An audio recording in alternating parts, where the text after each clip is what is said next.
koos jaamac ducaale waa hooyo saboola oo haysata ilmo yar oo xanuunsanaya isla markaasina cunaysa jidhkeeda haddii aan laga ilaalin iyadoo aabbaha qoyskaasi saboolka ahina uu xanuunka dhimirka ugu jiro cisbitaalada. haddaba warbaahinta SBC oo qoyskani saboolka ku buuqatay hoyga ay ka degan yihiin magaalada Gabiley ayaa waxa uu u kuurgalay duruufaha nololeed ee qoyskaasi saboolka ah waxaana uga warantay koos jaamac ducaale oo ah hooyada haysata ilmahan yar ee xanuunsanaya waxaanay ummadda muslimiinta ka codsatay in la soo caawiyo. Alhamdulillah rabbil alamin waxaad ugu soo caawiseen walaalnimo halka ugu baan buu waxayna nimba meesha bugta wax la yiri marka waxa weeyaan walaal meelan fariistana ma haysan intii yareeda muslimiinta ugu soo caawiyeen bishii barakeysneed la keenay waxaan siistay meel yar oo jaga ah.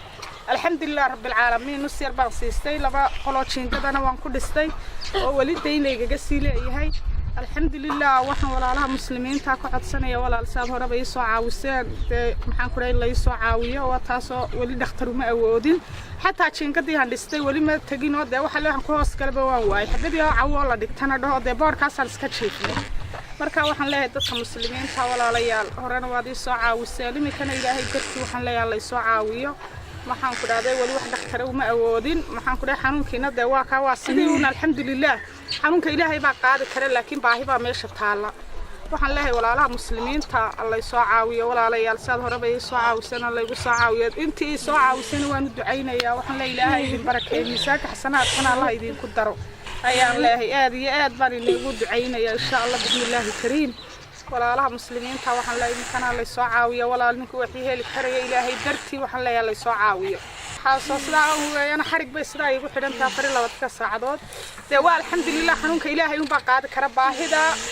la iskaga tawaabayo mooyaane ilaahay un baa xanuunkana qaadi kara alxamdulillah waxaan leeyahay inana la ii soo duceeyo inagana waan ii soo duceynaya walaal nin walba wuxuu heli karayana ilaahay dartii hay igu soo maxaan ku raday ay igu soo taakuleeyo ساسان أسوكم الله السلام عليكم ورحمة الله وبركاته